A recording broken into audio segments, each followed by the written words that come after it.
This is my Saab 9000 from 1991. It has a fantastic 2.3 liter turbo 16 valve engine, and I use it as my daily driver. It's a true marvel of a car, but a short while after I bought it, the engine started acting up and I even broke down a few times. The issue was very intermittent though, which made it very hard to track down the actual cause. To make matters even more challenging, the car seemed to have fixed itself after a few months. However, my trust in the Saab is a little bit damaged, as I expect that the issue can return at any given moment. So a few weeks ago I decided to take the car to a specialist who could hopefully get to the bottom of this problem. And my god, you won't even believe what we found out about the past of this 9000 after reading out the ECU. It's got something to do with a performance engine map and turning up the boost. Yeah.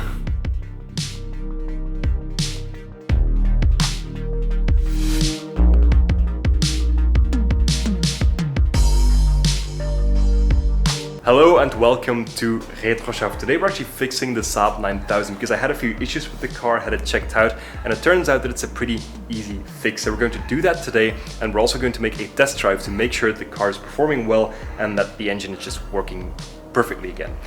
In the meanwhile, we also found out a few extremely interesting things about this car, about this engine, and I thought I might as well tell that story today in this video too. Now before we begin, if you're new to the channel, if you're new to Retroschaft, please know that this is a place where I share all my shenanigans with cars like the Saab 9000, like the MGB, and we've also got a very exciting car build coming in the next months as well. So if you're interested in a few playlists that we have right now, please check the top right hand corner. If you like this video, if you like other videos, then definitely consider subscribing. It helps us out a lot. Also hit the bell notification button because that keeps you up to date when we release a new video. And yeah, just enjoy the video in the meantime. Now back to the Saab. So last year, a few months after buying this car, it actually started developing a very weird issue, in that the car was just, or the engine would just stall randomly while driving. Like in the beginning I thought it was my fault, that maybe I was letting go of the clutch a little bit too quickly or harshly, but when it happened on like a straight road driving 70 kilometers per hour, I really had to conclude that it was something weird or an issue being developed inside the engine. Now, I tried doing some research on this myself, but it was very hard to really spot the issue or where it came from, because it happened extremely intermittently. And when I just let the car sit for like 10 seconds, fired it back up, I could just continue to drive as if nothing happened. And it would be fine for another few days, few weeks, few months maybe. But my trust in the car was a little bit damaged. So I decided to call up a specialist a few weeks ago and get to the bottom of this issue. First of all, how good does this engine bay look? I mean, everything is so well organized. Obviously we've got the engine here in the middle looking very, very beautiful. Then we've got the intake manifold and throttle body right there, the Garrett turbo down there on the exhaust manifold, and then over here we've got, like, this is one of my favorite little pieces of the engine bay. It's just a fuse box, but it's like, it's so well placed here. Everything is so nicely labeled. Like, I just really like how clean and organized this engine bay is. But anyway, the specialist actually read the computer of the car and basically came to the conclusion that it was this red piece here in the middle that was faulty and causing all the issues. And this is basically like a coil pack. In the Saab world, they call this a coil cassette. And I basically had to set out finding a new one to replace this one with. So after I bought the car, I always kept in touch with the previous owner. He worked a lot on this car, he knew a lot about Saabs, and when I was having these like small little issues, I always sent him a message telling like what I was dealing with and asking for his advice. And now, like a year later, I actually told him like, hey, it's basically the coil pack that's acting up, so I need to find a new one. And he said like, oh wait, I have one of those laying around for a 2.3 turbo 16 valve. You can come and get it if you want. So I went to his house, I got it, and that's basically what we're changing out today. So this is basically what it looks like out of the car. This is the new one that I picked up from the previous owner. It's an original Saab part, it's an original Saab coil pack. So it should fit very nicely onto this car and it should run perfectly. So hopefully everything goes smoothly and we'll have a nice working car in the future again.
I have to be honest here, like this is the first time that I'm working on a little bit more of a modern car. I'm used to working on the MGB, but I think this is so cool. Like this, I'm absolutely loving this.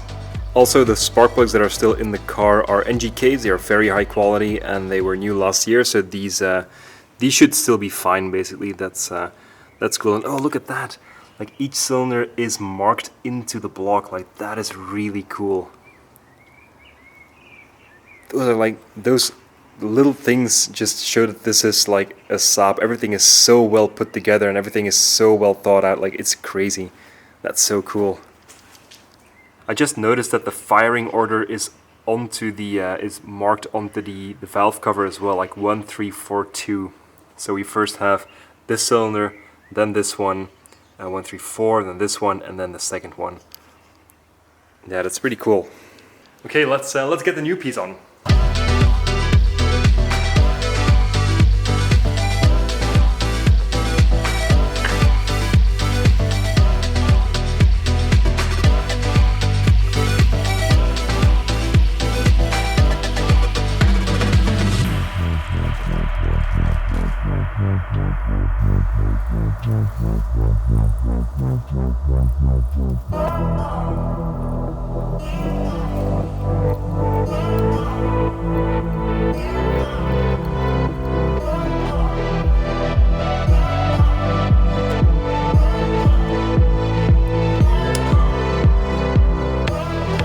So the new coil pack is in, everything went pretty smoothly, it was an easy fix as I said, but very fun to do nonetheless. And I learned a few new things about the engine, or how it looks inside, or under the coil pack at least. Now let's fire up the car, see if it runs smoothly, and if it does, we can basically go for a test drive and do a few pulls.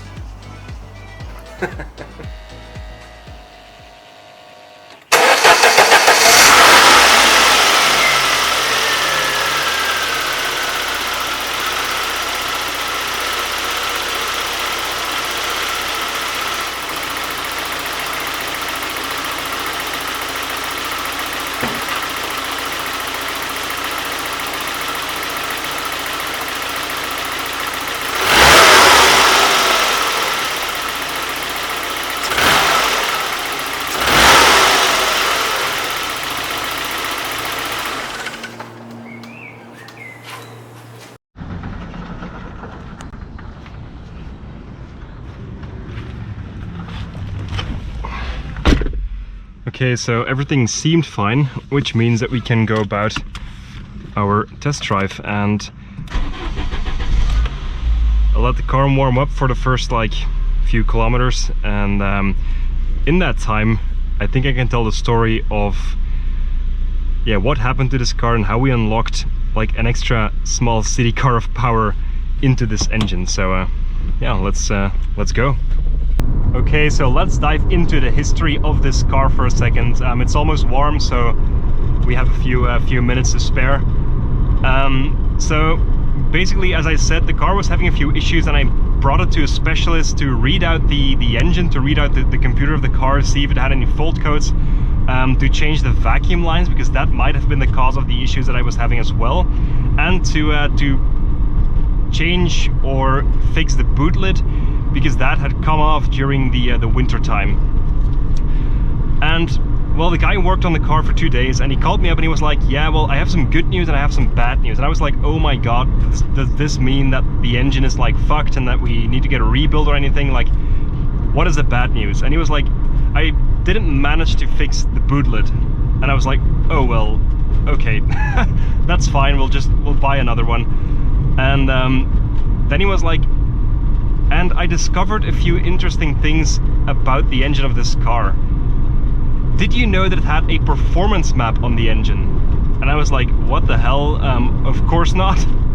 He was like, well, I'll tell you later, just come over, pick up the car, and we'll talk about it. So I went there, went to the guy, came to the car, he opened up the bonnet, and he was like, so one of the previous owners has worked quite a bit on this car. And I was like, yeah, well, it came from Germany, so maybe one of them did some things on a car that we weren't aware of. And he was like, well, to begin with, there is a kind of performance map on the engine. Like, this engine is tuned pretty significantly. but the turbo wasn't adjusted. Like you can see right here, there's like a turbo pressure meter. And he said, like, how far did that usually go when you were really pushing the car? And I was like, well, maybe like 2/3 maybe, or 3/4, something like that. And he was like, yeah, that's about correct, but usually it should go all the way into the red. And I was like, well, I've never seen that happen really. And he was like, yeah, okay, but that's because you were driving on like the basic pressure of the turbo, which is like 0.5 bars, something like that. He said, like, as soon as I found out what the issue was, like why this car was kind of underperforming, like it's a really quick car. It was like a basic quick car. It had like 200 brake horsepower. He said, I noticed like the fault code on the engine, and after a few drives, I figured out that it was probably like a kind of performance tune. I then checked the turbo and it wasn't making enough boost.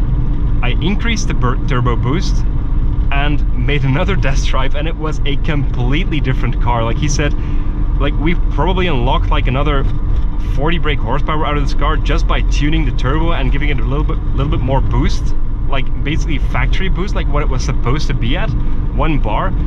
He said, like, this car is now a rocket ship. Like, be careful when you drive home because it's a rocket ship. And I was like, dude, your Saab is standing right there and that one has 310 brake horsepower. And you're telling me this car is a rocket ship? I mean, what the hell did you do? I brought this car to you to change the bootlet and a few vacuum lines. You're telling me now that this car has 250 brake horsepower? Like, what the hell? I love this story. Like, it's so funny, just bringing the car to someone to fix a few vacuum lines and like fix the bootlet, and I come back and it has 50 brake horsepower more than when I dropped it off. Like, that's so funny. But yeah, truth be told, it is quite a bit quicker right now. And as I said, we'll do a few pulls in a minute when we get to like a more open road. But yeah, man, this is like too funny. When I told this to my friends, they were like, what the hell? Like, just turning up the boost and you've got like an extra Volkswagen Polo or Volkswagen Up in the car? Like, that's pretty crazy.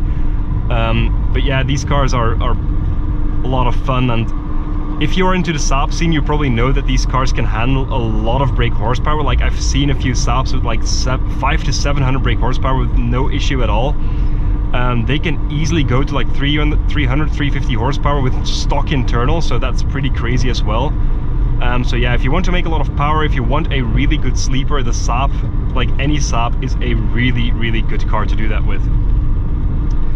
But yeah, let's wait for a little bit until we get to an open road, and then we'll do a few pulls and really feel the newfound power of this engine. Okay, so they all went to the right here, so we're gonna have to overtake these guys. Not yet, not yet.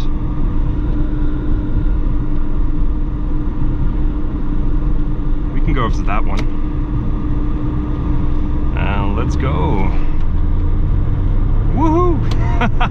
Oh my god. Okay, we're gonna take that one as well, right? Of course. Woohoo! It's so crazy. Oh, that's so good. That's so amazing. Oh my god. Usually I drive this car pretty softly because I want to spare the engine, want to spare the turbo. I don't really like pushing my cars all the time. But like, it's just so much fun to have the option of 240 horsepower at your right foot at all times. Like, yeah, that's just pretty amazing.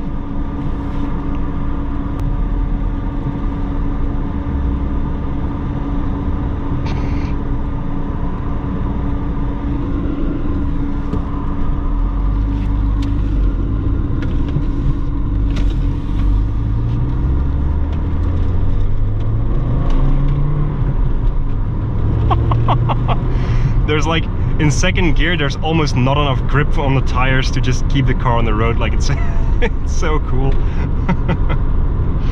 Oh.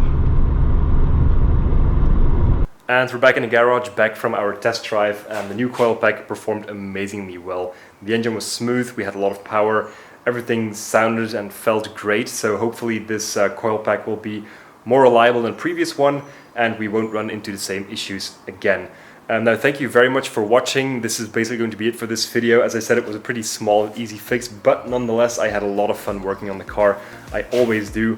If you're interested in seeing more videos, then please give this video a like and subscribe. Turn on those bell notification buttons. Share this video with your friends if you think that they are interested in Saabs or cars in general, because we have a lot of projects.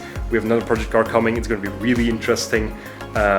So we'd love for you to help us out with just a simple subscription, a simple like, a simple comment. Let us know in the comments what you would like to see. Maybe you want to know more about the Saab or the MGB. We could make a video about that, definitely. But for now, thank you very much for watching, and we'll see you in the next one.